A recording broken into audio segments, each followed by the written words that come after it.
माननीय अमर पापा, त्याचबरोबर जाधव साहेब आणि व्यासपीठावर असणारे सर्वच मान्यवर, त्याचबरोबर भडसगाव मंडल इथून आलेले प्रत्येक गावचे सरपंच, डेप्युटी सरपंच, ग्रामपंचायतचे सदस्य असतील, त्याचबरोबर पदाधिकारी, अधिकारी आणि बचत गटाचा महिला वर्ग मोठ्या संख्येने इथे उपस्थित आहे. त्याचबरोबर माझे शेतकरी बांधव सुद्धा मोठ्या प्रमाणावरती उपस्थित आहेत आणि त्याचबरोबर महिला वर्गाची उपस्थिती अगदी म्हणजे खूप चांगली आहे. त्याचबरोबर आरोग्य क्षेत्रातील काही कर्मचारी आहेत. त्याचबरोबर गाव लेवलला शासनाचा दुवा म्हणून काम करणारे अनेक माझे बांधव, त्याचबरोबर काही सुरुवातीलाच म्हटलेलं आहे की सर्वसामान्य जनता. आता महसूल व वन विभागातर्फे महाराष्ट्र शासनाच्या जिल्हाधिकारी कार्यालय कोल्हापूर यांच्या वतीनं छत्रपती शिवाजी महाराजस्व समाधान शिबिर अभियानामध्ये अत्यंत चांगल्या पद्धतीनं वेगवेगळ्या मंडळामध्ये प्रतिसाद मिळतोय. आणि मगाशीच मॅडमने सांगितलं, जस्ट मिनिट, मी आपल्या ठीक आहे, तर काय सांगितलं की उद्देश काय कार्यक्रमाचा. तर कार्यक्रमाचा उद्देश हा आहे की गव्हर्नमेंट जे आहे ते बेस्ट गव्हर्नन्स देण्याचा प्रयत्न करते.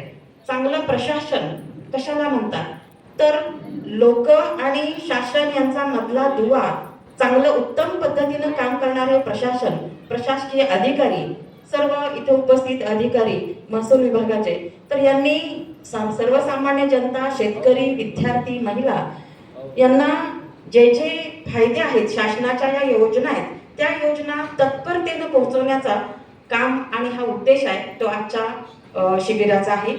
आणि खरं तर तळागाळापर्यंत एक्झिक्युशन, इम्प्लिमेंटेशन उत्तम पद्धतीनं व्हायला पाहिजे शासनाच्या विविध योजनांचं, यासाठी अशी शिबिरं घेतली जातात.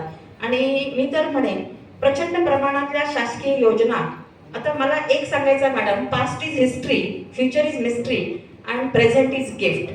भूतकाळात काय होतं ह्याच्याशी जास्त हे नाही, भविष्यकाळ काय आहे आपल्या हातात नाही, पण प्रेझेंट म्हणजे आत्ताच्या वर्तमान काळामध्ये जर आपण चांगल्या पद्धतीनं शासनाचे उपक्रम तळागाळापर्यंत पोहोचवले तर नक्कीच आपले दुर्गम असणारे तालुके सुद्धा अगदी चांगल्या पद्धतीनं आपल्या पटलावरती येतील. महाराष्ट्र राज्य देशाचं प्रतिनिधित्व करतं. आर्थिक क्षेत्रामध्ये असेल, सामाजिक क्षेत्रामध्ये असेल, शैक्षणिक क्षेत्रामध्ये असेल. शैक्षणिक म्हणत असताना नॅशनल एज्युकेशन पॉलिसीमध्ये तर संपूर्ण देशामध्ये महाराष्ट्रानं प्रथम क्रमांकानं सगळे नॅशनल एज्युकेशन पॉलिसीचे उपक्रम राबवायचं ठरवले. आणि त्या दृष्टीनं ज्या ज्या ह्याच्यामध्ये इयत्तांमध्ये स्किल्ड एज्युकेशन म्हणजे कौशल्यपूर्ण काम किंवा शिक्षण, कौशल्ययुक्त शिक्षण. अगदी पूर्वी आपल्याकडे प्रत्येक गावामध्ये 18 आलुतेदार, 12 बलुतेदार होते. ते जे काम करायचे, तर ते काम आता बघा, आपण असे एज्युकेटेड पालक आपल्या मुलांना शेतीची कामं लावत नाही, शेतामध्ये नेत नाही. पेरायचं कसं, उगवतं कसं, त्याला धुमारे कसे फुटतात, त्याची काढणी कशी करायची, हे सुद्धा आत्ताच्या शिक्षण घेणाऱ्या मुलांना लक्षात येत नाही. त्यासाठी परत आपल्या शिक्षण क्षेत्रामध्ये ते शिकवण्याचं काम करायचंय. आणि म्हणून आपला महाराष्ट्र राज्य सुद्धा प्रथम क्रमांकानं हे अशा पद्धतीचे जे राष्ट्रीय शैक्षणिक धोरण असेल, राष्ट्रीय सामाजिक धोरण असेल, राष्ट्रीय शेतकऱ्यांच्यावरती धोरण असेल. आता ॲग्रो बेस्ड इकॉनॉमी म्हणजे भारत हा कृषीप्रधान देश आहे. सगळ्यात जास्त माझा सॅल्यूट नेहमी असतो शेतकरी आणि सैनिकांना. शेतकरी हा जगाचा पोशिंदा आहे आणि शेतकऱ्यांनी कशा पद्धतीनं प्रगत शेती करावी यासाठी शासनाचे अनेक उपक्रम आहेत. त्याच्यामध्ये बांबूची लागवड, शासन नेहमी आपल्याला बांबू लागवडीसाठी प्रोत्साहित करत आहे. आपलं जे पडीक माळरान असेल तर त्याच्यामध्ये बांबू लागवडीसाठी आपण काय करू शकतो, कार्बन क्रेडिट आपल्याला दिलं जातं का. शेतकरी माझा ऊस पिकवतो, त्या ऊसामध्ये कार्बन डायऑक्साईड शोषून घेण्याची क्षमता आहे आणि त्यामुळं प्रदूषण होत नाही आणि समतोल राहतो पर्यावरणाचा. हे आपल्याला किती शेतकऱ्यांना माहिती आहे. म्हणजे एक शेतकरी 1 एकर जरी ऊस पिकवत असेल तरी तो जगावरती उपकार करतोय.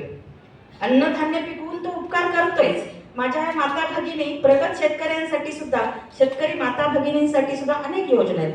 आणि विद्यार्थ्यांसाठी, दिव्यांग असतील त्यांच्यासाठी अनेक योजना आहेत. त्या योजना तळागाळापर्यंत पोहोचवण्यासाठी शासन प्रयत्नशील आहे आणि त्या प्रयत्नांमध्ये आपले अनेक शासकीय अधिकारी अत्यंत उत्तम काम करत आहेत. पण प्रतिसाद जो आहे तो कुणी द्यायचा आहे, ज्यांच्यापर्यंत ही योजना पोहोचवायचं आहे त्यांनी हा प्रतिसाद द्यायचा आहे. खेड्यापाड्यांमध्ये रोजच्या रोजीरोटीच्या किंवा आपल्या शेतीच्या कामामधून वेळ काढणं गरजेचं आहे.